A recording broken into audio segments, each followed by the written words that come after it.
En la oscuridad del desierto, donde el silencio parece interminable y cada sombra esconde un peligro, miles de migrantes mexicanos emprenden una travesía que podría cambiar sus vidas para siempre, o terminar con ellas. Historias de personas desaparecidas sin dejar rastro, encuentros con figuras extrañas entre la noche, voces que emergen de la nada y relatos que pocos se atreven a contar. A lo largo de la frontera entre México y Estados Unidos, existen testimonios que mezclan la realidad con el miedo más profundo. Esta noche conocerás algunas de las historias más escalofriantes narradas por migrantes que enfrentaron no solo el peligro de cruzar ilegalmente la frontera, sino también experiencias que desafían toda explicación. Apaga las luces, ponte cómodo y acompáñanos en este recorrido por las historias de terror más inquietantes de la frontera. Bienvenidos. Nunca debí cruzar esa noche. Lo sé ahora, sentado en este cuarto de hotel de mala muerte en San Diego, con las manos todavía temblando y una herida en la palma izquierda que no termina de cerrar. Lo sé cada vez que cierro los ojos y veo esa figura parada entre los matorrales, mirándome sin moverse, sin respirar, sin ser nada que yo pudiera explicarme. Pero el problema con la desesperación es que te ciega. Cuando llevas 2 años juntando dinero para el cruce, cuando dejaste a tus hijos en Michoacán con la promesa de que los mandas traer en cuanto te establezcas, cuando ya pagaste al coyote y no hay marcha atrás, uno no se detiene por presentimientos. Me llamo Aurelio Flores Mendoza. Tengo 43 años, aunque dicen que aparento más. Soy albañil de oficio, originario de un pueblo cerca de Apatzingán que no vale la pena nombrar porque ya no existe como yo lo recuerdo. La violencia se lo fue comiendo poco a poco, casa por casa, familia por familia. Mi hermano mayor murió en 2019, mi cuñada en 2021. Mis hijos, Tomás de 12 y Valentina de 9, viven con mi madre en un departamento rentado en Morelia. Esa es la razón por la que estoy aquí. Esa es la razón por la que crucé. El coyote se llamaba Rodrigo, aunque todos le decían el morro. Era un hombre de unos 35 años, delgado, con una cicatriz que le cruzaba la ceja derecha y unos ojos que nunca terminaban de mirarte de frente. Cobró $4,000 por persona. Éramos 7 en el grupo. Yo, una mujer llamada Esperanza que viajaba con su hijo adolescente de nombre Cristian, 2 hombres jóvenes de Oaxaca cuyos nombres nunca aprendí bien, porque hablaban poco español y mucho zapoteco, y una pareja de Veracruz, Gerardo y su esposa Dolores, que cruzaban por segunda vez. La primera vez los habían regresado. Nos reunimos en Tijuana, en una casa de Colonia Libertad, una tarde de octubre. El morro nos explicó la ruta. Cruzaríamos por la zona montañosa al este de Otaimesa, lejos de los sensores más nuevos, siguiendo un camino que él decía conocer de memoria. 2 noches de caminata, nos dijo. Llevarían agua, comida básica, ropa oscura. Nada de teléfonos con GPS activo, nada de luces innecesarias. Nada de hablar más de lo necesario. Lo que no nos dijo, lo que ningún coyote te dice nunca, es lo que hay en esas montañas. Salimos a las 11 de la noche del segundo día. El grupo estaba nervioso, pero en silencio, como corresponde. Esperanza llevaba a Cristian bien pegado a ella, tomado de la mano, aunque el muchacho ya tenía como 16 años, y le daba vergüenza. Los oaxaqueños caminaban juntos, siempre juntos, murmurando cosas entre ellos que yo no entendía. Gerardo y Dolores iban detrás de mí. Yo iba detrás del morro.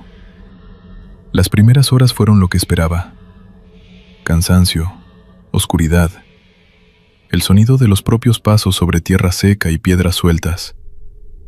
La luna estaba parcialmente cubierta por nubes, lo cual era bueno para no ser vistos, pero malo para orientarse. El morro usaba una brújula y se detenía cada cierto tiempo a mirar el horizonte.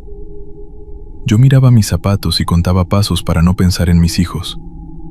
Fue alrededor de la 1 de la mañana, cuando Cristian dijo que escuchaba algo. El morro lo mandó callar con un gesto, pero el muchacho insistió en voz muy baja. Dijo que escuchaba un sonido como de algo arrastrándose entre los arbustos a nuestra derecha. El morro escuchó unos segundos. Dijo que era un coyote salvaje o una liebre, y ordenó que siguiéramos caminando. Obedecimos. Yo también obedecí, aunque en ese momento ya sentía algo raro en el pecho. No miedo exactamente. Algo más parecido a la sensación de que alguien te está mirando desde una habitación oscura. Media hora después, uno de los oaxaqueños se detuvo. No dijo nada. Solo se paró en seco, en medio de la vereda, y miró hacia el cerro que teníamos a nuestra izquierda. Su compañero le habló en zapoteco, con urgencia, como tratando de sacarlo de algo. Pero él no respondía. El morro volvió sobre sus pasos, le puso una mano en el hombro y le sacudió. El hombre volvió en sí como si despertara de un sueño. Miró alrededor con ojos desorbitados y dijo algo en su idioma que su compañero no tradujo. Su compañero tenía la cara blanca. Seguimos caminando. Fue Dolores la que lo vio primero con claridad. Íbamos bajando por una ladera cuando ella me agarró del brazo y señaló hacia atrás, hacia el cerro que acabábamos de dejar atrás. Le dije que qué pasaba. Ella no contestó, solo señalaba. Miré hacia donde ella señalaba y tardé varios segundos en entender lo que estaba viendo. Había una figura parada en la cresta del cerro. A esa distancia y con esa oscuridad era difícil definirla bien. Alta, delgada, completamente inmóvil. No llevaba linterna, no se movía. Solo estaba ahí, parada contra el cielo nocturno, mirando hacia abajo, mirando hacia nosotros. Le dije al morro que había alguien en el cerro. Él miró, entrecerró los ojos y dijo que era migración, que siguiéramos. Pero había algo en su tono que no me convenció. Algo demasiado apresurado, como si él también tuviera miedo y no quisiera que lo notáramos. Aceleramos el paso. Pasaron quizás 20 minutos. Entonces Gerardo, que venía atrás de todos mirando hacia atrás como tenía la costumbre, dijo en voz muy baja: «Sigue ahí». Todos nos detuvimos y miramos.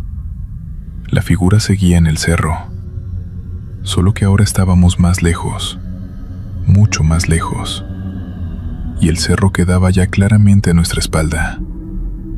Para que una persona hubiera seguido nuestro mismo ritmo y se mantuviera en esa posición relativa a nosotros, habría tenido que caminar en paralelo, a la misma velocidad, sobre un terreno mucho más irregular, en la oscuridad total, sin linterna.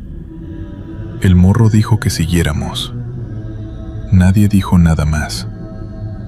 Acampamos al filo de las 3 de la mañana en una pequeña hondonada entre dos lomas, protegidos de los vientos. El morro dijo que descansaríamos 3 horas y reanudaríamos la marcha antes del amanecer. Nadie tenía hambre. Esperanza abrazaba a Cristian. Los oaxaqueños se sentaron juntos, y el que había tenido el episodio extraño en el camino no cerró los ojos en toda la noche. Solo miraba hacia afuera con expresión vacía. Yo me recosté pero no dormí. A eso de las 4 escuché el sonido. Venía de arriba del cerro más cercano, el que teníamos justo encima de nosotros. Era difícil describirlo. Algo entre un crujido y una exhalación larga, muy larga, como si la tierra misma estuviera respirando. Duró quizás 10 segundos y luego se detuvo. Miré al morro. Estaba despierto y miraba hacia arriba con una expresión que nunca había visto en él. Era miedo puro, sin disimulo. El miedo de alguien que reconoce algo que ya ha escuchado antes. Le pregunté en voz muy baja qué era eso. Tardó en responder. Cuando lo hizo, dijo: «No hables, no lo nombres, solo no lo nombres». Me helé. Quise preguntarle más, pero algo en su tono me lo impidió. Me quedé quieto, mirando el techo de roca y tierra sobre nosotros, escuchando. El sonido volvió 2 veces más antes del amanecer, cada vez más cerca, cada vez más parecido a una respiración. Cuando comenzó a clarear el cielo, nos pusimos en marcha sin desayunar.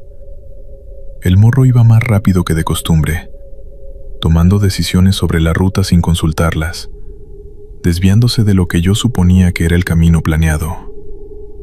Cuando le pregunté si íbamos bien, dijo que sí. Cuando Gerardo preguntó cuánto faltaba, dijo que pocas horas.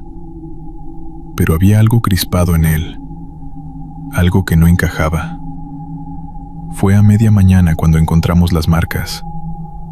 Estábamos atravesando una zona de rocas grandes, del tamaño de autos, dispersas por una ladera. El suelo entre ellas era tierra compactada, arcillosa, y en esa tierra había huellas, no de animales, de pies humanos descalzos, o algo parecido a pies humanos descalzos, excepto que eran demasiado largas y los dedos estaban mal espaciados. Había docenas de ellas, en distintas direcciones, sin un patrón claro. Algunas se superponían. Algunas llegaban hasta la base de una roca grande y desaparecían, como si quien las dejó hubiera simplemente dejado de existir ahí. El oaxaqueño, que no había dormido en toda la noche, se arrodilló junto a una de las huellas y la examinó. Luego se incorporó y habló con su compañero en zapoteco durante 1 minuto largo. Luego el compañero nos miró a todos y dijo, en su español un poco trabajoso: «Mi hermano dice que esto lo conoce, que en su pueblo le llaman el que camina al revés. Dice que no debemos seguir por aquí». El morro le dijo que no había otra ruta. Nadie lo creyó del todo, pero tampoco nadie sabía cómo cruzar sin él. Seguimos adelante. A la 1 de la tarde, cuando el sol estaba en lo más alto y deberíamos haber sentido algo de alivio por la luz del día, Valentina empezó a llorar. Quiero decir Dolores. Dolores empezó a llorar. Perdón, me equivoqué con el nombre porque en ese momento pensé en mi hija, en Valentina, y por un segundo los nombres se me mezclaron. Dolores lloraba sin hacer ruido, simplemente con las lágrimas corriendo, y cuando Gerardo le preguntó qué le pasaba, ella dijo que había visto algo entre las rocas. Una cara. Dijo que era una cara que la miraba desde entre 2 rocas grandes que quedaban a unos 50 metros, y que la cara sonreía. Todos miramos. No había nada. Dolores insistía en que lo había visto. Gerardo le decía que eran los nervios, el cansancio, el calor. Pero ella sacudía la cabeza y seguía mirando hacia las rocas con esa expresión de alguien que sabe perfectamente lo que vio y sabe también que nadie le va a creer. Yo le creí, porque yo también había visto algo. No una cara entre las rocas, sino algo diferente. Un movimiento en el rabillo del ojo, repetido, constante, siempre en el límite de mi visión periférica. Cada vez que giraba la cabeza para mirarlo directamente, no había nada. Pero seguía ahí, ese movimiento, como una sombra que se adelantara unos pasos cada vez que yo avanzaba. Llegamos a un barranco alrededor de las 3 de la tarde. El morro dijo que teníamos que cruzarlo por un paso estrecho al norte, cosa de 20 minutos de rodeo. Mientras caminábamos hacia ese paso, Cristian, el hijo de Esperanza, que hasta ese momento no había dicho una sola palabra desde la noche anterior, dijo de pronto: «Hay alguien en el fondo del barranco». Nos detuvimos todos y miramos hacia abajo. El barranco tenía unos 15 metros de profundidad, con paredes de tierra y roca, y en el fondo había una cama de piedras secas y algo de vegetación raquítica. Era difícil ver bien desde arriba, con la luz del sol entrando en ángulo. Pero sí había algo. Una figura tumbada entre las piedras del fondo, inmóvil. A esa distancia y con esa luz era imposible distinguir los detalles, pero tenía forma humana. Alguien tirado boca arriba con los brazos extendidos. El morro miró hacia abajo durante varios segundos. Luego dijo que era probablemente alguien que había caído días atrás, que no era nuestro problema, que siguiéramos. Esperanza hizo la señal de la cruz. Yo sentí náuseas. Pero entonces la figura se movió. No fue mucho. Fue solo que giró la cabeza, lentamente, desde esa posición boca arriba en el fondo del barranco, y orientó la cara hacia arriba, hacia nosotros. No podía ver sus ojos desde esa distancia. No podía ver nada de su cara. Pero supe con una certeza que no venía de la razón sino de algo más antiguo y más profundo. Supe que nos estaba mirando. El morro dijo vámonos con una voz que no le había escuchado antes. Una voz sin autoridad. Una voz de niño asustado. Y echó a caminar rápido hacia el norte. Todos lo seguimos sin decir nada. Nadie miró atrás. Nadie, excepto yo. Cuando miré atrás, la figura ya no estaba en el fondo del barranco. Estaba en el borde. En el borde del barranco de nuestra misma orilla, de pie, a unos 100 metros a nuestra espalda, inmóvil, mirando. Corrí. Los demás ya corrían también porque supongo que algo en mi cara les dijo lo que había visto. Corrimos los 5 minutos hasta el paso del barranco. Lo cruzamos y seguimos corriendo otros 10 minutos por la ladera del otro lado, hasta que el morro nos ordenó parar porque Esperanza no podía más. Nos detuvimos jadeando, doblados sobre nosotros mismos. Cuando levanté la vista hacia el barranco, ya no había nadie. El morro no dijo nada sobre lo que habíamos visto. Nadie lo dijo. Hubo como un acuerdo tácito de no nombrarlo, de seguir adelante como si nada, de poner distancia entre nosotros y ese lugar lo más rápido posible. Pero lo peor todavía no había llegado. Esa segunda noche la pasamos sin dormir, en movimiento. El morro dijo que era mejor no parar, que estábamos cerca, que en pocas horas llegaríamos a un punto donde nos recogería una camioneta.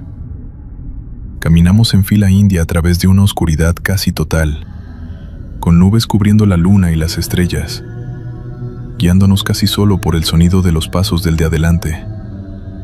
Fue alrededor de medianoche cuando el oaxaqueño que no había dormido en 2 noches empezó a actuar raro. Primero ralentizó el paso. Luego empezó a desviarse de la fila hacia la izquierda, como si algo lo jalara. Su compañero lo agarró del brazo y él lo sacudió. Lo soltó. Siguió desviándose. El morro se acercó y le preguntó qué le pasaba. El hombre no respondía. Tenía los ojos abiertos, pero miraban hacia un punto fijo en la oscuridad, hacia algo que ninguno de nosotros podía ver. Su compañero empezó a hablarle en zapoteco con voz urgente, casi suplicante. Nada. Entonces el hombre dijo, en español, con una voz que no era exactamente la suya: «Ya están aquí». Nadie preguntó quiénes. El compañero lo agarró con fuerza de los 2 brazos y le dijo algo al oído en zapoteco, largo, insistente, como un rezo o un conjuro. El hombre parpadeó varias veces, luego se dobló hacia adelante y vomitó. Cuando se incorporó, sus ojos eran normales otra vez, asustados pero normales. Miró alrededor como si no supiera dónde estaba. Su compañero lo sostenía. El morro dijo que siguiéramos. Fue 1 hora más tarde cuando escuché el llanto. Venía de algún lugar entre los matorrales a nuestra derecha. Un llanto de niño, clarísimo, inconfundible. Pequeño, agudo, desesperado. Esperanza se detuvo en seco y miró hacia los matorrales. Cristian la jaló del brazo. Ella resistió. El morro nos dijo en voz muy tensa que no nos moviéramos de la vereda, que siguiéramos caminando, que no miráramos hacia ahí. Pero Esperanza era madre, y ese era el llanto de un niño. Se salió de la vereda un paso, solo un paso hacia los matorrales, llamando: ¿Quién está ahí? ¿Quién está ahí? ¿Estás solo? El llanto paró. En el silencio que siguió, escuché algo que me va a seguir hasta la muerte. Una voz. No la voz de un niño. Una voz adulta, de hombre, profunda y calma, que salió de entre los matorrales exactamente desde donde había venido el llanto. Una voz que dijo, en un español sin acento: «Ya te vi». Esperanza retrocedió 3 pasos de golpe y chocó contra Cristian. El morro la agarró y nos empujó a todos hacia adelante, caminando, casi corriendo. No dijimos nada. No miramos atrás. Caminamos así, en silencio y casi corriendo, durante lo que me parecieron horas. Yo iba contando mis pasos para no pensar. Contando y pensando en mis hijos, en Tomás y en Valentina, en la cara que pondrían cuando los vieran llegar, y usando esos pensamientos como escudo contra todo lo demás. La crisis final llegó cuando faltaba quizás 1 hora para el amanecer. Íbamos bajando por una ladera de tierra suelta cuando el morro se detuvo de golpe y levantó la mano. Todos paramos. Escuché lo que él había escuchado. Pasos. Pasos que venían de adelante, de abajo, subiendo hacia nosotros por la misma ladera.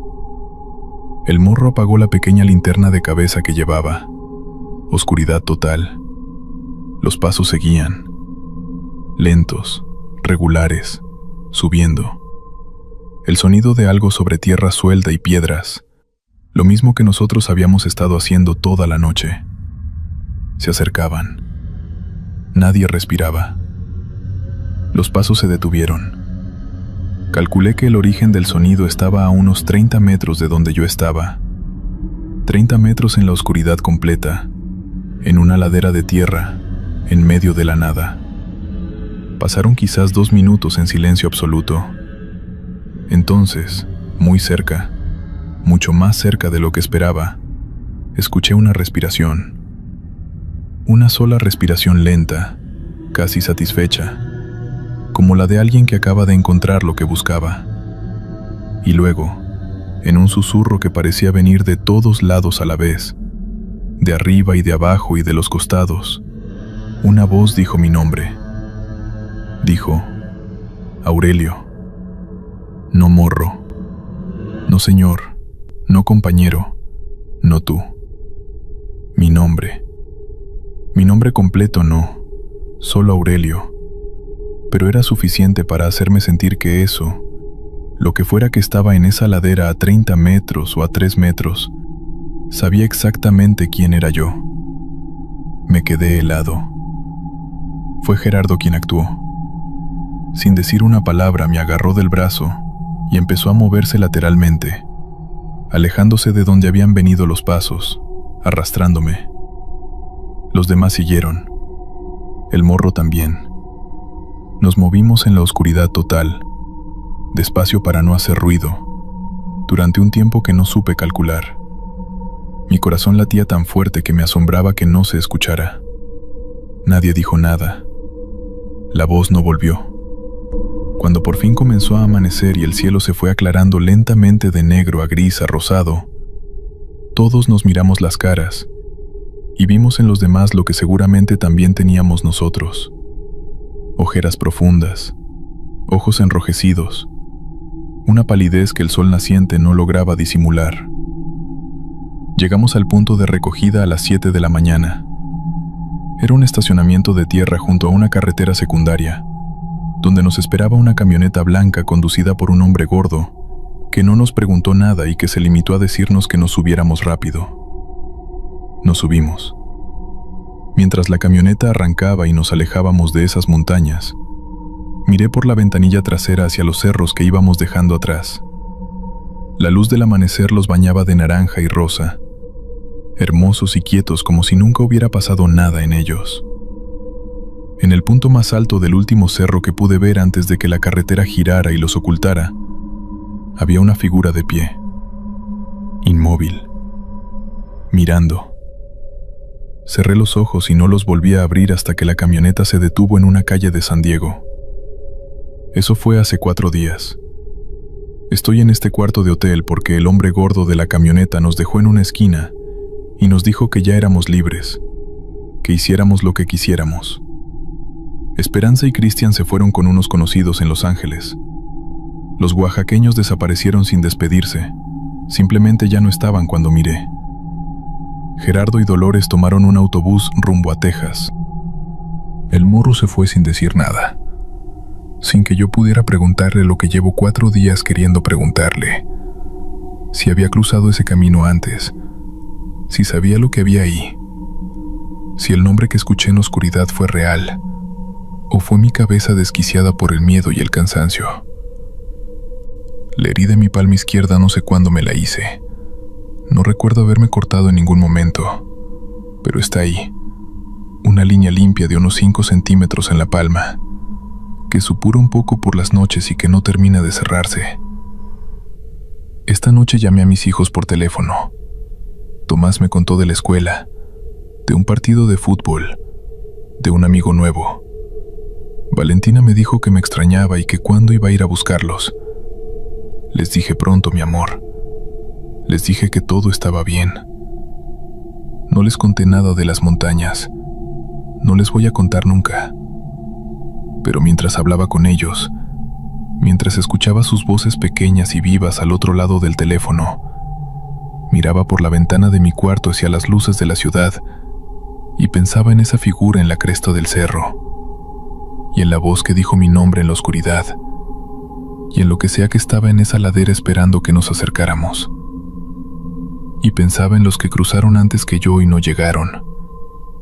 Y me preguntaba si ellos también escucharon su nombre antes de que la oscuridad los apagara. Hay cosas en esos cerros que no son de este mundo. No sé cómo llamarlas. No sé si tienen nombre. El morro dijo que no las nombrara. Y aunque no sé si eso sirve de algo, lo voy a respetar. Solo sé que están ahí, que llevan ahí mucho tiempo, que conocen el nombre de todos los que cruzan y que esperan. Continuamos. Me llamo Refugio, aunque desde aquella noche hay quien dice que ya no debería usar ese nombre, porque la palabra significa amparo. Y lo que viví en el desierto entre Ciudad Juárez y El Paso me quitó para siempre la idea de que existe un lugar seguro al que correr. Voy a contar esto tal como pasó, sin adornos, porque ya han pasado varios años y el miedo no se me ha ido. Solo he aprendido a quedarse callado dentro de mí, como un animal que duerme con un ojo abierto. Salí de Veracruz con mi hermano menor, Tadeo, que apenas tenía 19 años. Nuestra madre había muerto en invierno anterior y la tierra ya no nos daba nada, así que decidimos cruzar. Llegamos a Ciudad Juárez después de casi 2 semanas de autobuses y noches durmiendo en terminales, y ahí conocimos a un hombre que decían que era guía, un coyote, de los humanos, de los que cobran por llevar gente al otro lado. Se llamaba Anselmo, o así dijo llamarse. Tenía la cara curtida como cuero viejo y una mirada que no se quedaba quieta en ningún punto, como si algo lo persiguiera desde hacía años.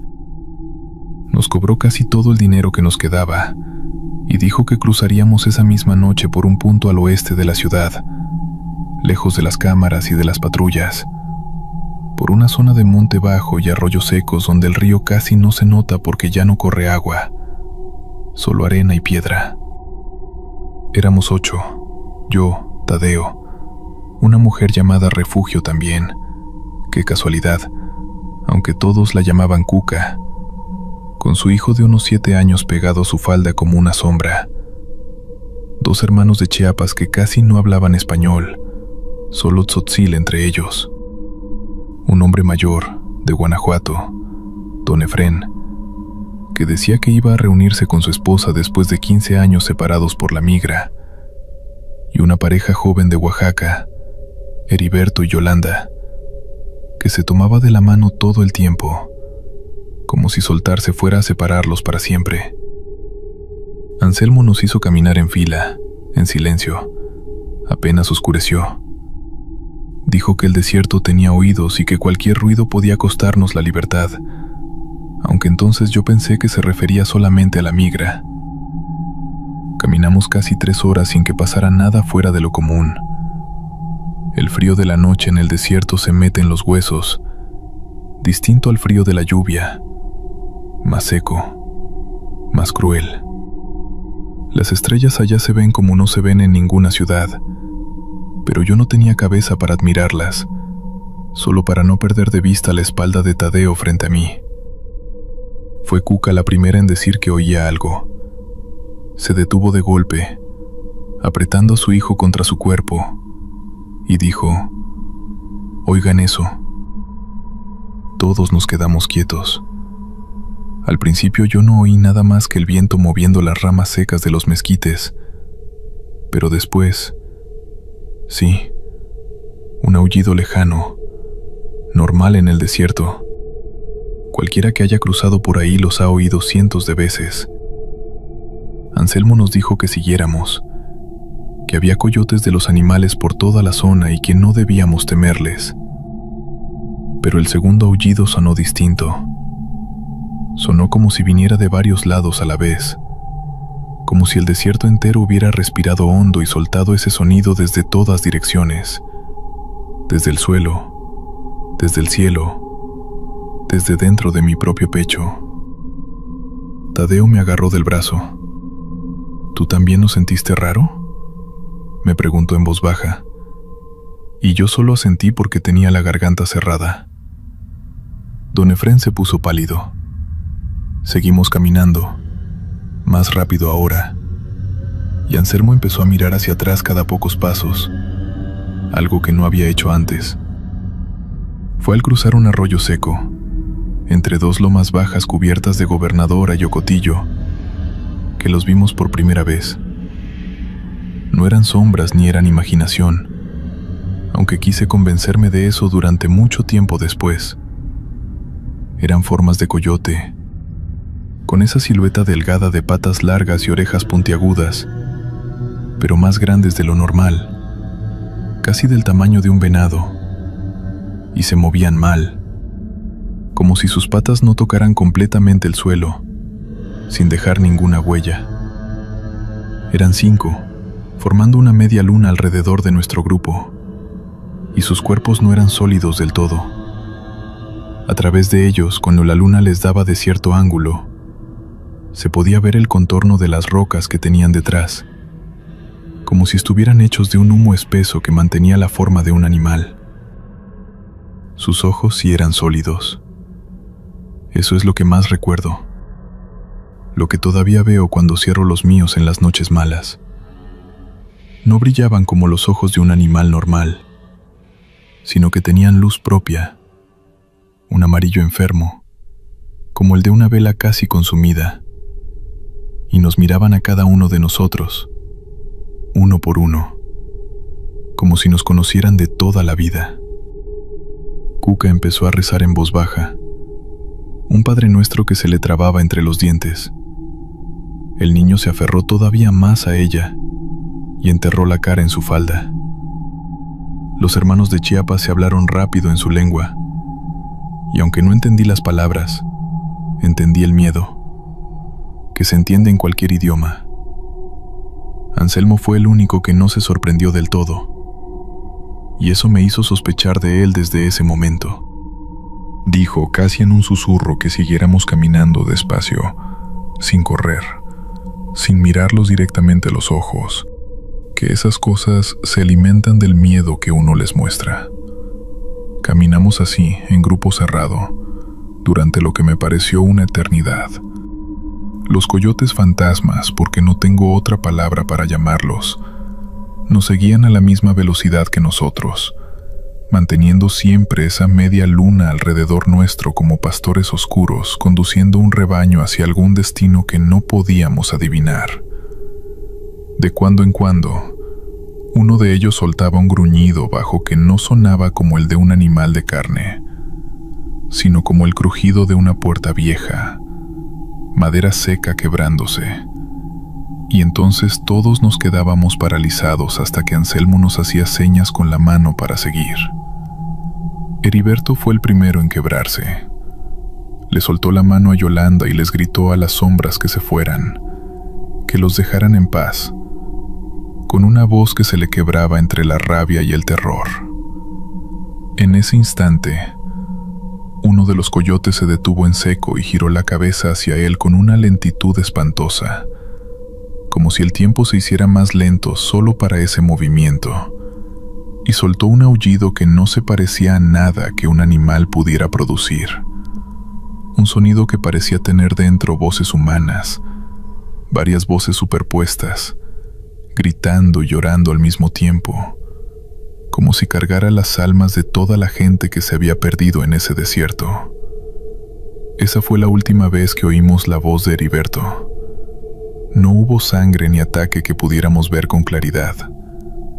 En el instante en que todos cerramos los ojos por el sonido espantoso de aquel aullido, cuando volvimos a abrirlos, él ya no estaba entre nosotros. Yolanda gritó su nombre una y otra vez, y los demás la sujetamos para que no saliera corriendo hacia la oscuridad a buscarlo, porque algo dentro de mí me decía que correr hacia esas sombras solo significaría perder a otro de los nuestros. Anselmo nos dijo, con la voz quebrada por primera vez esa noche, que no debíamos detenernos, que el desierto ya se lo había llevado y no había manera de pedirle que lo devolviera. Entendí entonces que Anselmo ya conocía a estas criaturas, que no era la primera vez que las veía, que tal vez por eso cobraba tan caro, porque sabía que el cruce por esa zona tenía un precio que no se pagaba solamente en dinero.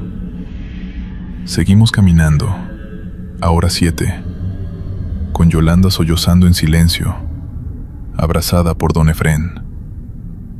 Los coyotes fantasmas seguían ahí, como una cortina de sombra con ojos amarillos que respiraba al ritmo del desierto. Noté algo más.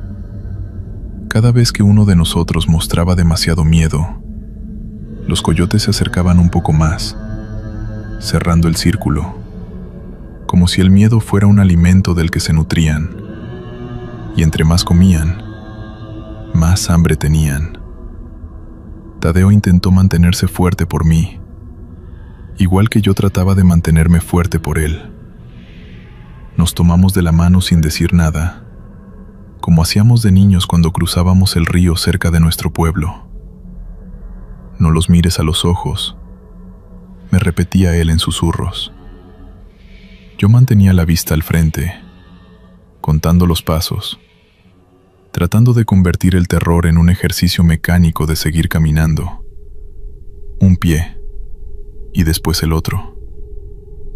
Los hermanos de Chiapas, Mateo y Lucas, empezaron a rezar en su lengua, palabras antiguas que sonaban más a conjuro que a oración católica.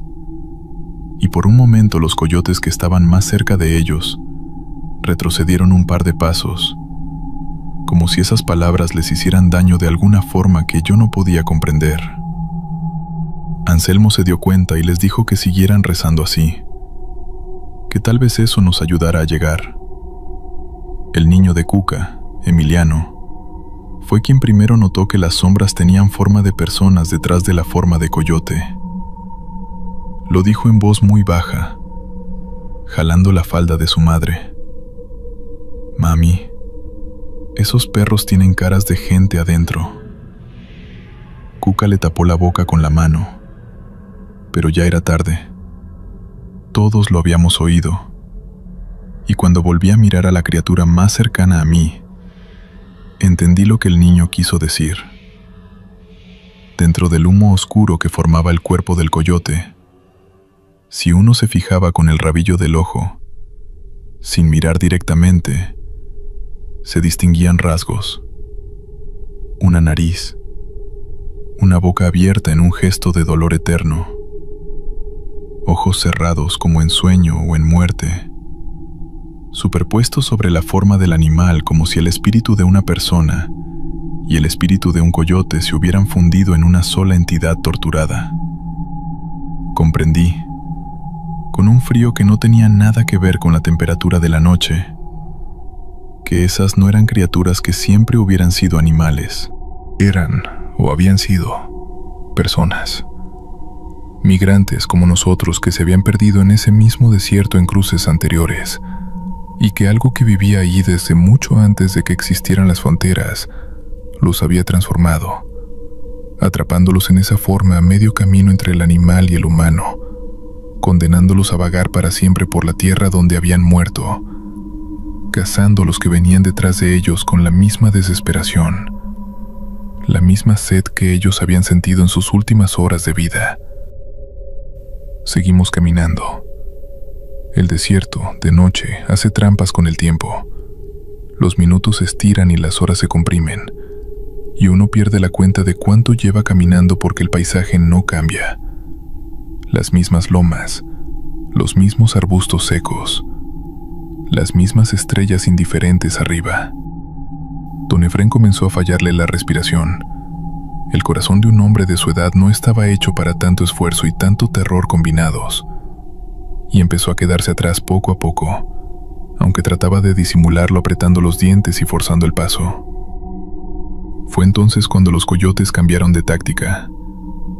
Hasta ese momento se habían mantenido en círculo, pero de pronto dos se adelantaron, cortando el camino frente a nosotros, mientras los otros tres cerraban filas exactamente detrás de Don Efrén, que ya jadeaba con la mano en el pecho. Entendí, con una claridad espantosa, que estaban separando al más débil del grupo, igual que cualquier depredador hace con una manada de presas. Anselmo gritó algo en su lengua materna que sonó como una orden o una súplica dirigida a las criaturas mismas, y por un segundo los coyotes que bloqueaban el paso retrocedieron lo suficiente para dejarnos avanzar. Pero los de atrás no se movieron. Don Efrén nos dijo, con una voz que ya no temblaba de miedo, sino de una resignación que me partió el alma, que siguiéramos, que él ya no daba más, que buscáramos a su esposa cuando llegáramos y le dijéramos que la quiso hasta el último momento. Quise regresar por él, y Tadeo también dio un paso atrás con la intención de ayudarlo, pero Anselmo nos sujetó a ambos con una fuerza que no parecía propia de un hombre tan delgado, y nos dijo, casi gritando, que si íbamos hacia atrás nos llevarían a todos, que solo aceptaban un sacrificio a la vez, y que si tratábamos de robarle ese sacrificio se cobraría el doble. El terror nos dejó clavados en el sitio, incapaces de movernos hacia Don Efrén. Lo que vi después me ha quitado el sueño durante años. Las tres sombras se acercaron lentamente, casi con un respeto macabro, como si supieran que él ya se había rendido. El hombre no gritó. Eso fue lo más terrible, que no gritó, que solo cerró los ojos y dejó caer los hombros, como aceptando un destino que tal vez sintió que llevaba años esperándolo. Las formas de coyote lo rodearon completamente, y la oscuridad alrededor de él pareció espesarse, volverse casi líquida, y Don Efrén simplemente dejó de ser una silueta visible. No hubo sangre, no hubo restos. Solo quedó la arena removida y un silencio que pesaba como una losa de piedra sobre todos nosotros. Yolanda cayó de rodillas sollozando sin lágrimas. Cuca abrazó a su hijo con tanta fuerza que el niño se quejó, y los hermanos de Chiapas se aferraron uno al otro, murmurando sus oraciones cada vez más rápido. Tadeo me sostuvo del brazo y me dijo al oído, con una voz que de pronto sonaba mucho más vieja: tenemos que llegar, por mamá, por nosotros. No nos vamos a quedar aquí. Anselmo, con el rostro bañado en sudor, nos dijo que ya faltaba poco, que la línea fronteriza estaba a menos de una hora, y que si lográbamos cruzar esa línea invisible, las criaturas no podrían seguirnos, porque estaban atadas a ese desierto sin dueño claro, y no a ningún lado de la frontera en particular. No sé si eso era cierto, pero fue la única esperanza a la que pudimos aferrarnos. Así que retomamos la marcha, ahora 6, dejando atrás un pedazo de arena removida que sería lo único que quedaría de un hombre que había sobrevivido 15 años de separación de su esposa, solo para perderse a un paso de reunirse con ella. Caminamos más rápido, casi corriendo, aunque Anselmo advertía entre dientes que correr era mostrar el miedo de la forma más cruda posible, y eso solo invitaría a las sombras a acercarse más. Los coyotes fantasmas, ahora reducidos a 4, siguieron rondándonos, aunque con una intensidad distinta, como si ya hubieran satisfecho parte de su hambre y ahora solo nos acompañaran por costumbre, o por la certeza fría de que tendrían otra oportunidad antes de que termináramos de cruzar. El niño Emiliano empezó a llorar bajito. Cuca le susurraba que ya casi llegábamos, que pensara en su papá que los esperaba del otro lado en una ciudad llamada Houston, con trabajo ya conseguido, con un cuarto rentado esperándolos. Fue Mateo quien notó que el paisaje empezaba a cambiar. Señaló hacia el horizonte, donde unas luces lejanas, artificiales, anunciaban la presencia de algo construido por manos humanas. Anselmo sintió y dijo que esas luces marcaban más o menos el límite, que debíamos dirigirnos hacia ellas sin desviarnos, sin importar lo que pasara, sin importar lo que viéramos u oyéramos. Y entonces, como si las criaturas hubieran entendido que estábamos cerca de escapar de su territorio, los aullidos se multiplicaron. Ya no eran 4 voces, sino decenas de aullidos superpuestos viniendo de todas direcciones, como si el desierto completo hubiera despertado para impedir que llegáramos a esas luces. El sonido se metía en los oídos como agujas, y Yolanda se tapó las orejas gritando que se callaran, mientras Cuca apretaba a Emiliano contra su pecho. Anselmo gritó que corriéramos, que ya no importaba el miedo que mostráramos, que la única salida era llegar antes de que el coro completo de sombras decidiera cerrarse sobre nosotros.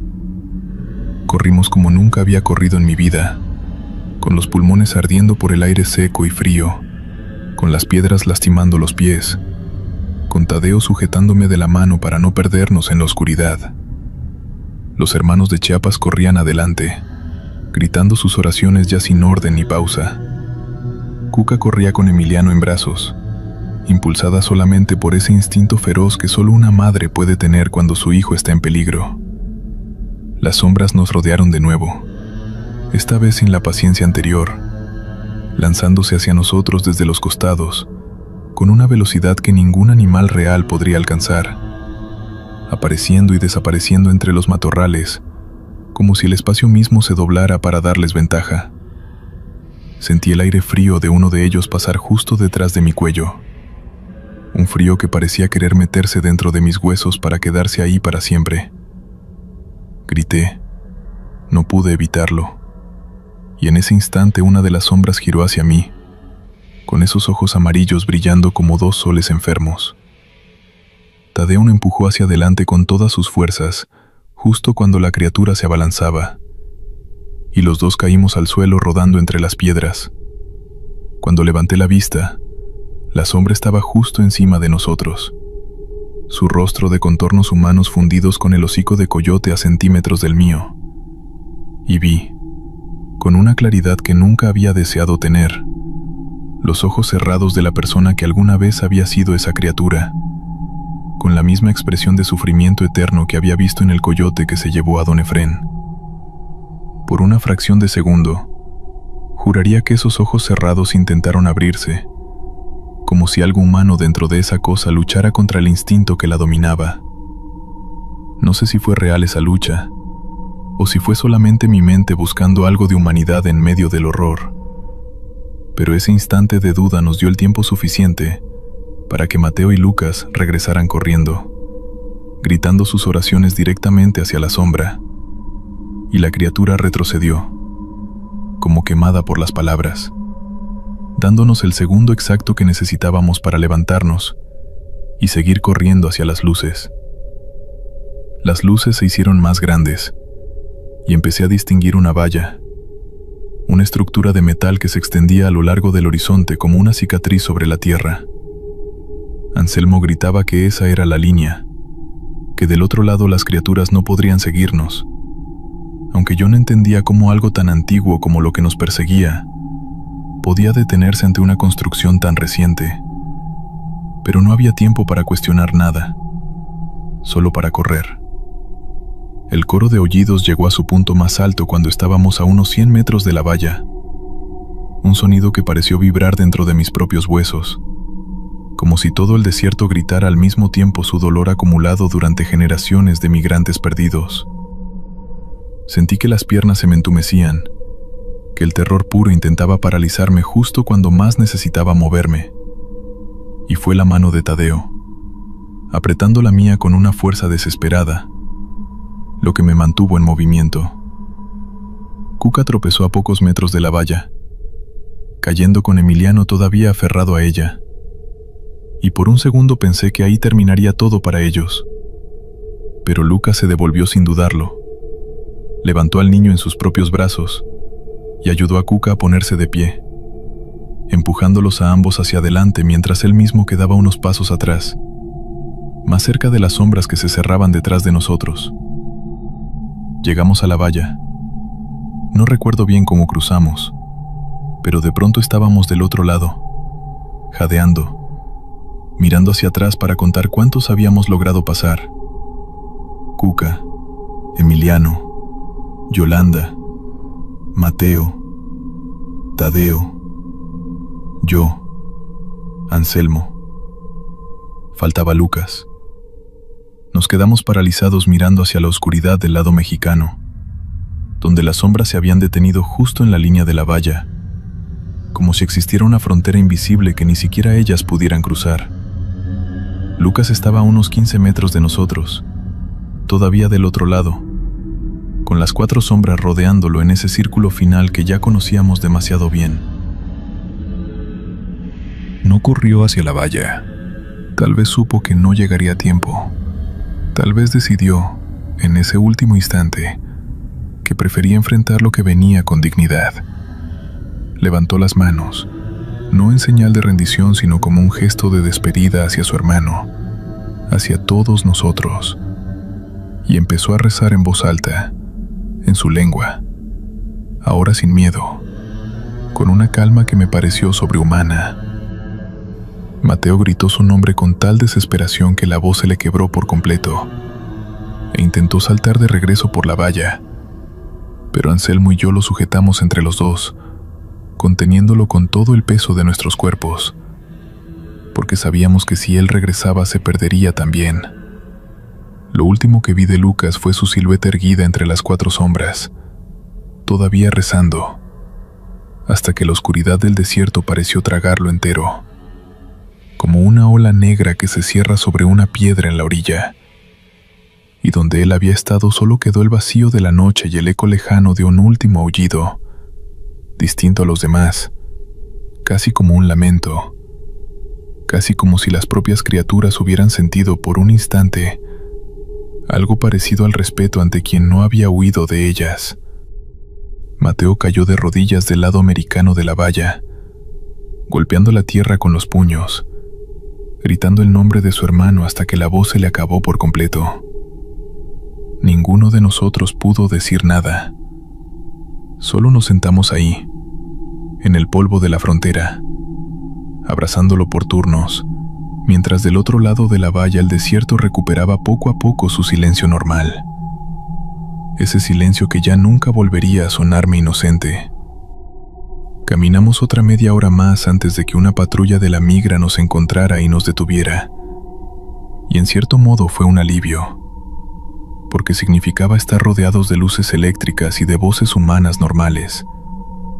Nos llevaron a un centro de detención, nos hicieron preguntas, llenamos papeles, y cuando intentamos contar lo que había pasado con don Efrén, con Heriberto, con Lucas, Nadie nos creyó del todo. Los oficiales escribieron en sus reportes que probablemente se habían separado del grupo.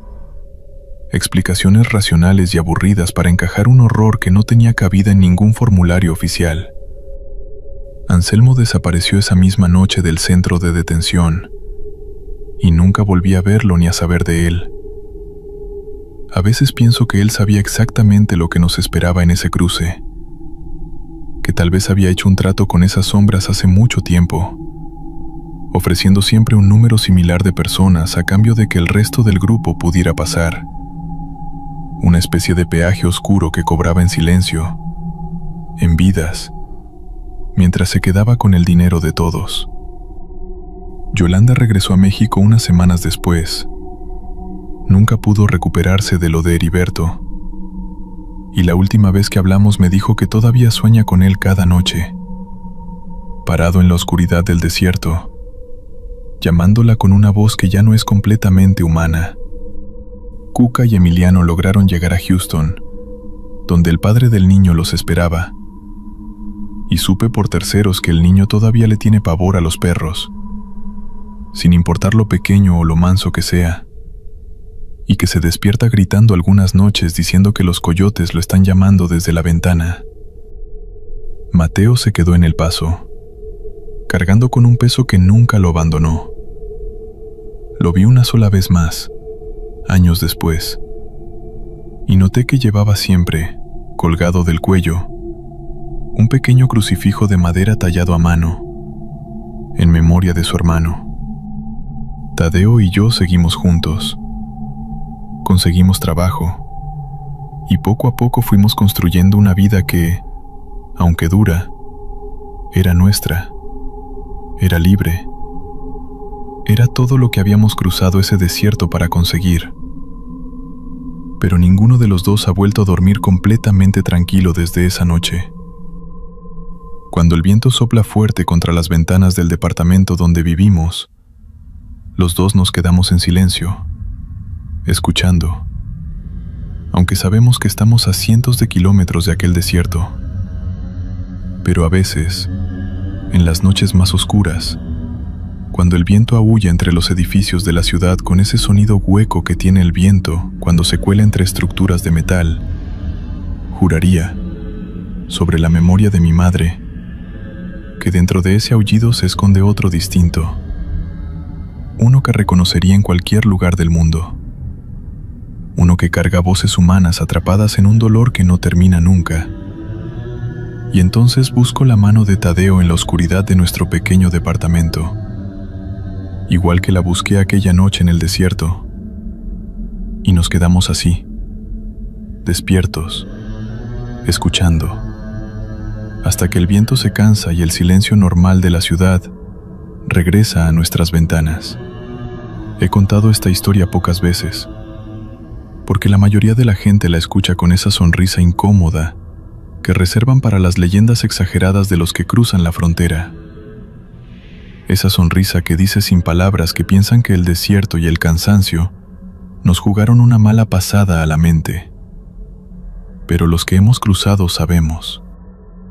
Los que hemos oído ese aullido que no es de animal ni de hombre, sino de algo intermedio, atrapado entre dos mundos igual que nosotros estábamos atrapados entre dos países. Sabemos que el desierto entre Juárez y El Paso guarda más que arena y piedra. Guarda memoria. Guarda dolor acumulado de generaciones de gente que solo quería una vida mejor y que el desierto se cobró a cambio de permitirles, tal vez, pasar. Si alguna vez tienen que cruzar por esa zona, si algún familiar o amigo se los pide, díganles que recen, que no muestren miedo aunque el miedo los esté comiendo por dentro, que no se separen nunca del grupo, y que si oyen un aullido que suena a más de una voz a la vez, que no se detengan a mirar, que sigan caminando hacia la luz más cercana sin volver la vista atrás, porque allá afuera, entre las sombras de Gobernadora y los arroyos secos, todavía caminan los que no lograron cruzar, convertidos en algo que ya no es ni humano ni animal, esperando, siempre esperando, a que alguien más se pierda en la oscuridad para no estar solos en su eterno vagar por la tierra de nadie. Seguimos con otra historia. Lo cuento ahora porque ya no me importa que piensen que estoy loco. Pasaron casi 8 años de aquella noche en el desierto, entre Sonora y Arizona, y todavía hay algo en mí que no volvió completo. Cada cierto tiempo, sobre todo cuando la luz de la tarde se pone de ese color naranja sucio que tiene el desierto al anochecer, tiemblo sin razón aparente, como si mi cuerpo recordara algo que mi mente preferiría olvidar para siempre. Me llamo Crescencio, aunque en mi rancho de Sinaloa todos me decían Chencho, y tenía 23 años cuando decidí irme al otro lado. No fue una decisión que tomé solo. Íbamos 4 amigos de toda la vida. Mi primo Wilfrido, al que conocía desde que aprendimos a caminar juntos. Heriberto, un muchacho callado pero confiable que trabajaba conmigo en la pizca. Y Tadeo, el más joven del grupo, apenas 19 años, que se había unido casi a última hora porque su familia necesitaba el dinero con urgencia, después de que su padre se quebrara la espalda trabajando en el campo. Contratamos a un guía en un pueblito cerca de Sázabe, un hombre que se hacía llamar simplemente El Tuerto, por una cicatriz vieja que le cruzaba la ceja izquierda, aunque conservaba los 2 ojos perfectamente sanos. Cobraba menos que otros coyotes de la zona, lo cual debería habernos hecho sospechar, pero la necesidad de ahorrar cada peso nos cegó a cualquier señal de alarma. Nos juntamos con otro grupo de 6 personas más, así que en total éramos 10 los que cruzamos esa noche bajo su guía. Nosotros 4. Una pareja joven de Oaxaca que apenas hablaba español porque su lengua materna era el mixteco, 2 hermanos de Veracruz, y un hombre mayor, de unos 50 años, que viajaba solo y que casi no hablaba con nadie, manteniéndose siempre un poco apartado del resto.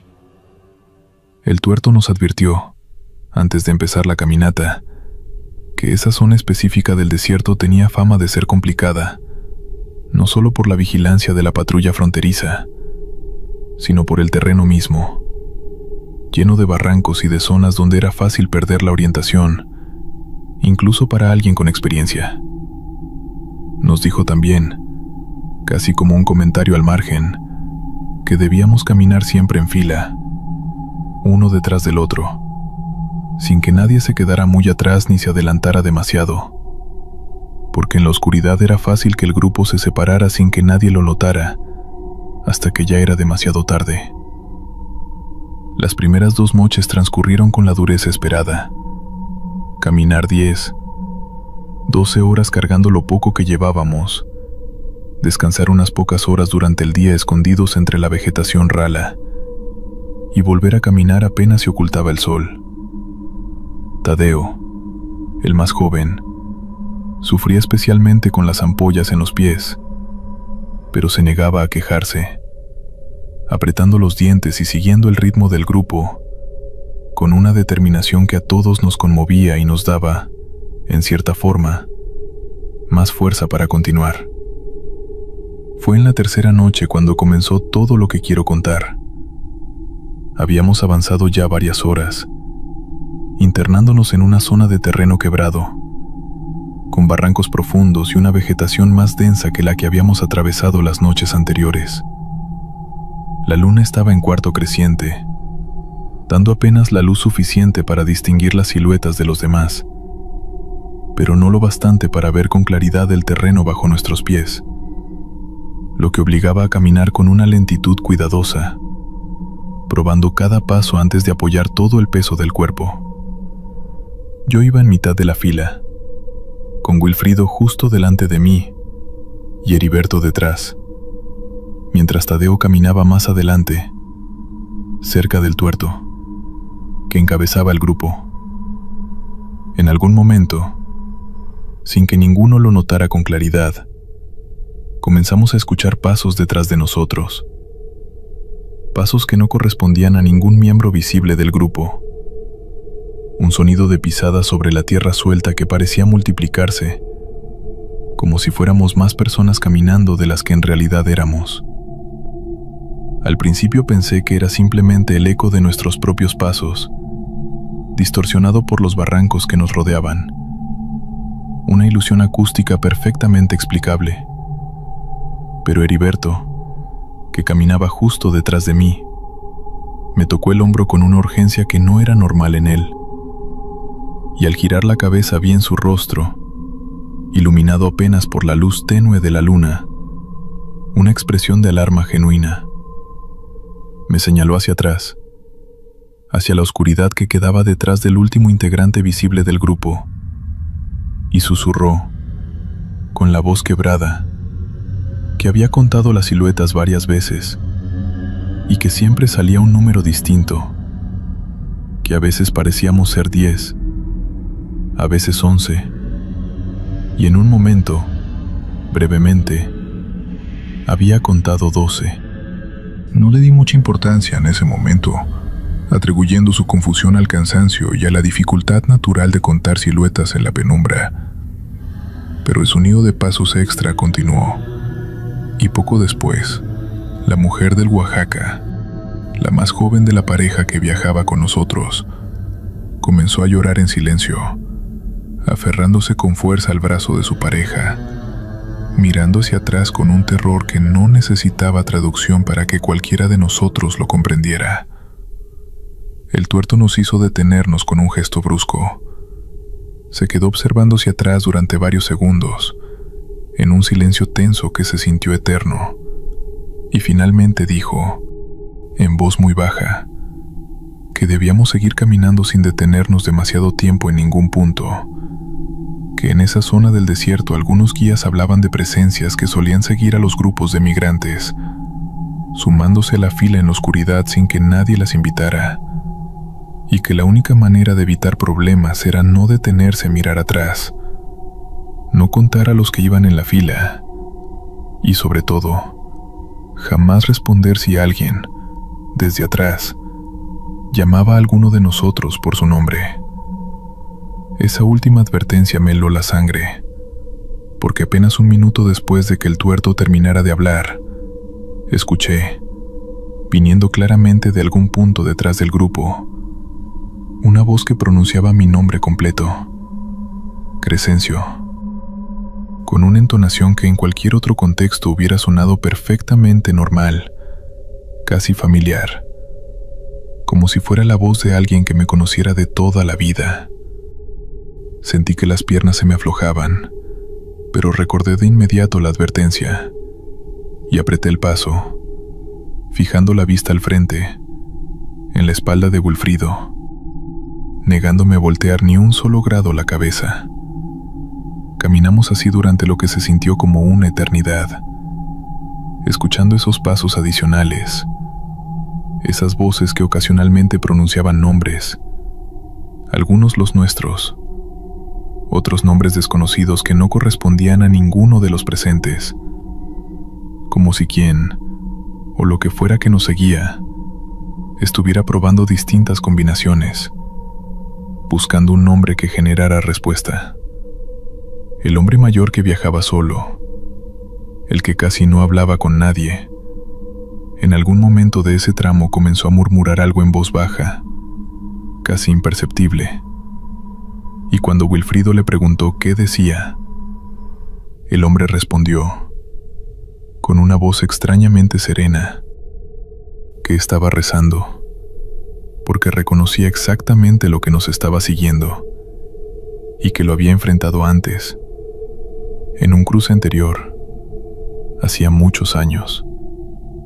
Esa confesión, en lugar de tranquilizarnos, multiplicó nuestro terror, porque significaba que aquello que escuchábamos no era producto de nuestra imaginación colectiva, ni de la fatiga extrema, sino algo real, algo conocido, algo con suficiente historia como para que un hombre experimentado en cruzar el desierto lo reconociera de inmediato por el simple sonido de sus pasos. Le pregunté, en un susurro apenas audible, qué era exactamente lo que nos seguía, y el hombre, sin detener el paso, Me explicó que en esa zona de la frontera, generaciones de migrantes habían muerto intentando cruzar, por calor extremo, por accidentes en los barrancos, o por encuentros violentos con quienes asaltaban a los grupos en tránsito, y que algunos de esos espíritus, según los relatos más antiguos de la zona, habían quedado atrapados eternamente en una caminata sin destino, uniéndose a cualquier grupo nuevo que cruzara por su territorio. Mientras él hablaba, los pasos detrás de nosotros se multiplicaron aún más, y comencé a percibir, además del sonido, un frío que no correspondía en absoluto a la temperatura del desierto, un frío que se sentía localizado, que avanzaba y retrocedía entre nosotros como si algo invisible estuviera moviéndose a través del propio grupo, evaluándonos, eligiendo. Tadeo, el más joven, comenzó a temblar visiblemente, y aunque trataba de contener el llanto, las lágrimas le corrían por el rostro mientras seguía caminando, demasiado asustado para detenerse, pero igualmente aterrado de seguir avanzando hacia lo desconocido. Fue entonces cuando ocurrió lo que cambió todo. Heriberto, que caminaba justo detrás de mí, lanzó un grito ahogado y se detuvo bruscamente, rompiendo la fila. Al girarme, contra todas las advertencias, contra todo lo que sabíamos que no debíamos hacer, vi lo que lo había hecho detenerse. Una figura, apenas visible entre las sombras del barranco que teníamos a un costado, alta, delgada hasta lo imposible, con una piel que parecía haber perdido toda su humedad, agrietada como la tierra seca del desierto en pleno verano, y con ojos completamente blancos, sin pupila ni iris, que reflejaban la escasa luz de la luna con un brillo enfermizo. La figura no se movía con la fluidez de un ser vivo, sino con una serie de movimientos bruscos, casi mecánicos, como una marioneta cuyos hilos fueran manipulados por manos torpes e inexpertas. Tenía la boca entreabierta, y de ella salía un sonido que mezclaba el llanto, el gemido y algo parecido a una risa rota, todo al mismo tiempo, en una combinación que no tenía ningún sentido para el oído humano, pero que resultaba profundamente perturbadora precisamente por esa falta de sentido. El tuerto, al escuchar el grito de Heriberto, se giró también, y al ver la figura, en lugar de la reacción de pánico que cualquiera esperaría de un guía experimentado, mostró una calma fría y calculada que en ese momento no supe interpretar, pero que después entendí como la actitud de alguien que ya había enfrentado esa situación antes y que sabía, con una certeza práctica, exactamente qué hacer.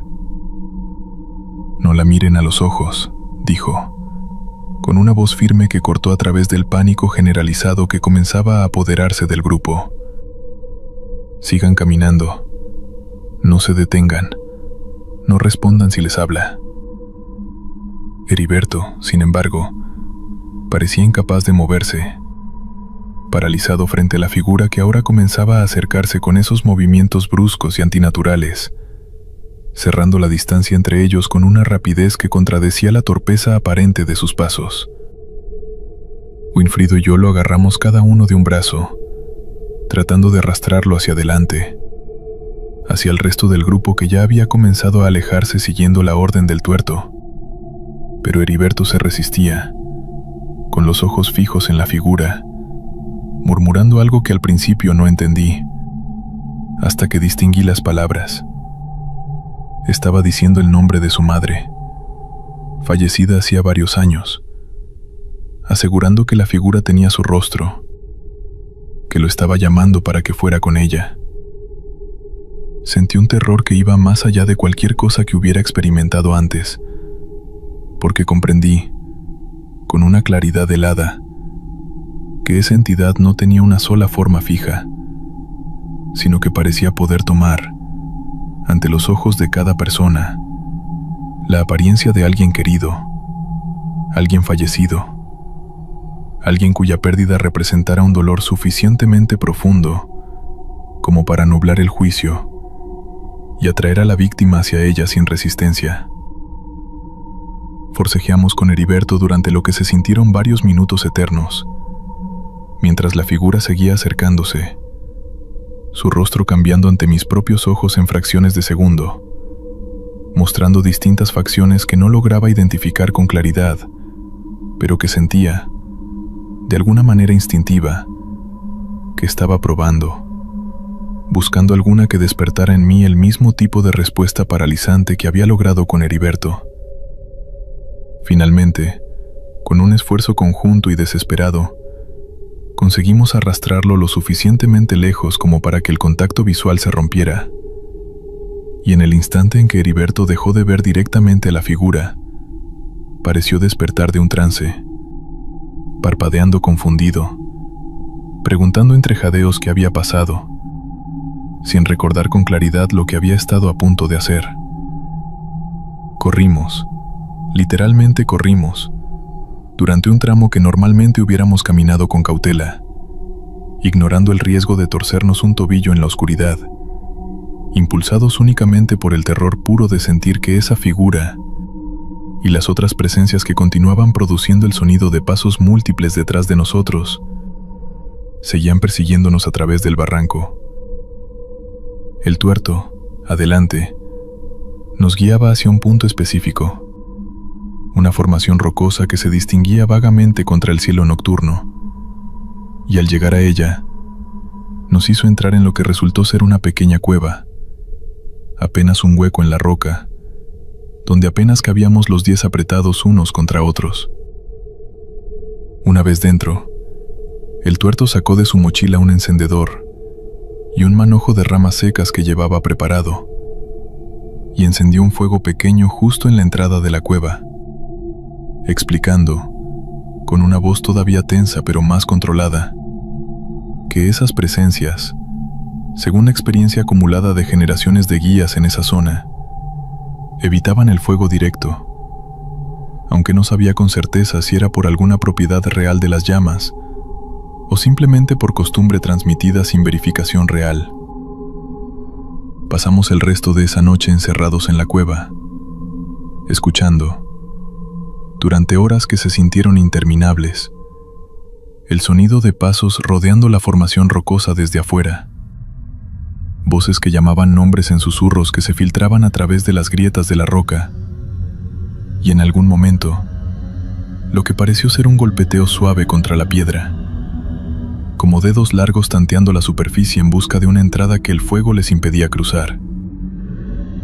Tadeo, acurrucado contra su mochila, lloraba en silencio durante la mayor parte de esa noche, mientras la pareja de Oaxaca rezaba en mixteco con una intensidad que se sentía como el único ancla disponible frente a un terror que ninguna palabra en español lograba expresar adecuadamente.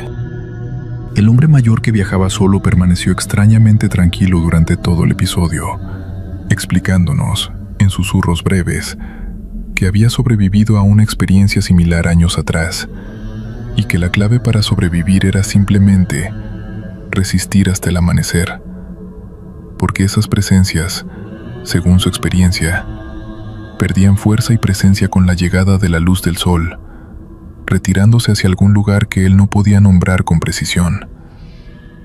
El amanecer llegó finalmente, tiñendo el cielo de colores que en cualquier otra circunstancia hubiéramos encontrado hermosos, pero que en ese momento solo representaban el fin de una pesadilla que esperábamos no tuviera que repetirse. Los sonidos de pasos y de voces se desvanecieron gradualmente conforme la luz se intensificaba, hasta que finalmente, con el sol ya completamente sobre el horizonte, el tuerto nos indicó que era seguro salir de la cueva. Al revisar el grupo a la luz del día, descubrimos con horror que faltaba uno de los hermanos de Veracruz. Nadie había notado su ausencia durante la noche, demasiado concentrados todos en sobrevivir el terror colectivo que enfrentábamos, y su hermano, al darse cuenta de su desaparición, comenzó a gritar su nombre, corriendo de vuelta hacia el barranco que habíamos cruzado durante la noche, ignorando las advertencias del tuerto sobre el peligro de exponerse innecesariamente incluso de día en esa zona. Lo encontramos después de casi una hora de búsqueda desesperada, sentado completamente quieto en el fondo del barranco, con la mirada perdida en un punto fijo que no correspondía a nada visible en el terreno que lo rodeaba. No respondía a su nombre, no respondía a los gritos ni a las sacudidas de su hermano, que lo abrazaba mientras lloraba pidiéndole que volviera, que reaccionara, que les dijera qué había pasado. Físicamente parecía estar bien, sin heridas visibles, pero algo en su mirada, algo en la manera completamente ausente en que su cuerpo permanecía sentado sin ningún tipo de respuesta a los estímulos externos, nos hizo comprender que lo que sea que le hubiera pasado durante la noche, mientras se separaba del grupo sin que nadie lo notara, había sido mucho peor que cualquier susto pasajero. El tuerto, examinándolo con una expresión grave, nos dijo que había visto antes ese tipo de estado, que algunos migrantes que tenían encuentros demasiado cercanos con esas presencias quedaban así, en lo que él describía como un trance que podía durar días, semanas, o en algunos casos, según había escuchado, para siempre. Cargamos entre todos al hermano afectado, turnándonos para llevarlo durante el resto del trayecto, mientras su hermano, destrozado por la culpa de no haber notado su ausencia a tiempo, no dejaba de murmurar disculpas que el otro, sumido en su extraño estado, no podía ni escuchar ni responder. Las siguientes 2 noches del cruce transcurrieron sin que volviéramos a experimentar directamente la presencia de esas figuras, aunque el ambiente del grupo había cambiado por completo, marcado por un terror constante, una vigilancia paranoica hacia cualquier sonido extra, cualquier sombra que pudiera sugerir que no estábamos completamente solos en la oscuridad. El tuerto nos explicó que habíamos tenido la mala fortuna de cruzar exactamente por una zona que, según los relatos que él conocía, era considerada de las más activas en términos de esas apariciones, y que el resto del camino, aunque seguía siendo peligroso por las razones habituales, probablemente nos alejaría de ese territorio específico. Llegamos finalmente, en la 6ª noche, al punto donde nos esperaba la camioneta que nos llevaría hacia Tucson, completando así la parte más peligrosa del trayecto. El hermano afectado seguía en su mismo estado ausente, y su familia, contactada de inmediato al llegar, organizó su traslado a un hospital, donde, según supe después a través de noticias esporádicas que llegaban hasta nuestra comunidad de migrantes, permaneció varios meses sin que los médicos lograran encontrar ninguna explicación médica convencional para su condición, hasta que, gradualmente, con el paso del tiempo, comenzó a recuperar algo de conciencia, aunque nunca volvió a ser completamente el mismo, según contaban quienes lo conocían, con una mirada que conservaba para siempre una sombra de aquella noche en el barranco. Establecido finalmente en Arizona, encontré trabajo en la jardinería y, con el tiempo, en la construcción, construyendo poco a poco una vida que me permitió, después de varios años, traer a mi esposa y a mis 2 hijos para reunirnos finalmente como familia. Wilfrido, mi primo, se estableció también en la misma ciudad, y aunque ambos seguimos adelante con nuestras vidas, ninguno de los 2 ha vuelto a hablar con total libertad sobre lo que vivimos esa noche, como si existiera entre nosotros un acuerdo tácito de que ciertas cosas es mejor mantenerlas guardadas, visitadas solo en la privacidad de nuestros propios pensamientos. Heriberto, sin embargo, nunca logró recuperarse completamente del episodio con la figura que tomó el rostro de su madre fallecida. Durante los primeros meses después de cruzar, sufría pesadillas recurrentes en las que la figura lo llamaba, prometiéndole reunirlo con ella si simplemente se dejaba llevar, Y aunque finalmente, con ayuda de su familia y con el paso del tiempo, logró estabilizarse y seguir adelante con su vida, me confesó, años después, en una de las pocas ocasiones en que volvimos a hablar del tema, que todavía hay noches en que despierta sintiendo una presencia fría a su lado, segura de que si abre los ojos completamente, encontrará ese mismo rostro familiar y terrible esperándolo, todavía paciente, todavía dispuesto a esperar el momento en que finalmente comete el error de mirarla directamente otra vez. Tadeo, el más joven de nuestro grupo original, regresó a México apenas 2 años después de haber cruzado, incapaz de adaptarse a la vida en Estados Unidos no por razones laborales o económicas, sino porque, según nos confesó antes de irse, sentía que algo de lo que había experimentado esa noche se había quedado pegado a él, una sombra constante que lo seguía a todas partes, y que solo al alejarse físicamente de la frontera, al volver a la seguridad relativa de su pueblo natal, había logrado sentir que esa sombra comenzaba, lentamente, a desprenderse.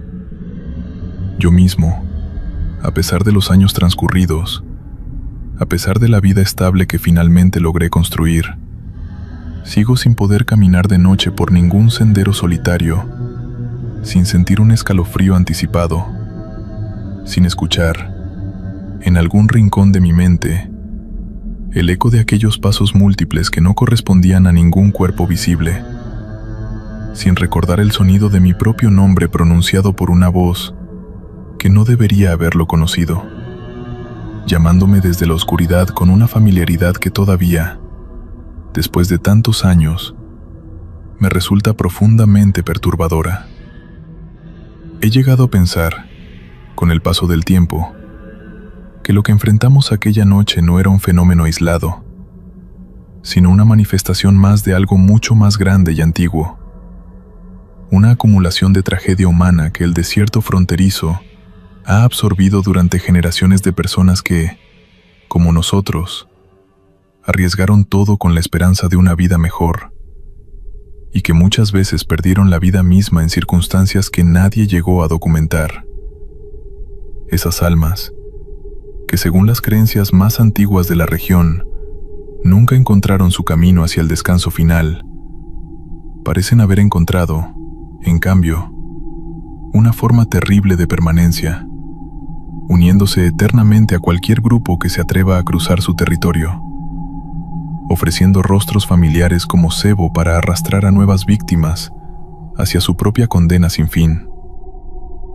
Si alguna vez conocen a alguien que haya cruzado esa frontera de noche, que haya caminado por esos barrancos entre Sonora y Arizona, bajo la luz escasa de la luna, les pido que no minimicen lo que esa persona pueda haber experimentado, sin importar cuán imposible o irracional pueda sonar su relato. Porque yo sé, con una certeza que ya no necesita de ninguna prueba adicional, que hay presencias caminando entre esas piedras y esos mezquites que no pertenecen completamente al mundo de los vivos ni al de los muertos, atrapadas en un limbo eterno de búsqueda y de hambre, esperando pacientemente, noche tras noche, a que algún nuevo grupo de personas desesperadas se atreva a cruzar su camino, ofreciéndoles, con rostros robados de los seres más queridos, la oportunidad de sumarse para siempre a su caminata sin final entre las sombras de la frontera. La frontera no solo divide 2 países. Para muchos, también separa la esperanza del miedo, la vida de la muerte y, según algunos testimonios, lo conocido de lo inexplicable. Las historias que escuchaste esta noche forman parte de una realidad que miles de migrantes enfrentan cada año. Algunas pueden tener una explicación lógica. Otras continúan siendo un misterio que permanece enterrado entre las arenas del desierto y los caminos olvidados de la frontera. Quizás nunca sepamos qué ocurrió realmente en cada uno de estos relatos. Lo único cierto es que quienes vivieron estas experiencias aseguran que jamás volvieron a ser los mismos. ¿Y tú, qué opinas? ¿Crees que todo tiene una explicación racional o existen fenómenos que aún escapan a nuestra comprensión? Déjanos tu opinión en los comentarios. Si te gustó este video, no olvides suscribirte y activar las notificaciones para más historias de misterio, terror y sucesos inexplicables. Hasta la próxima. Y recuerda, algunas fronteras no solo separan territorios, también esconden secretos que tal vez nunca debieron ser descubiertos.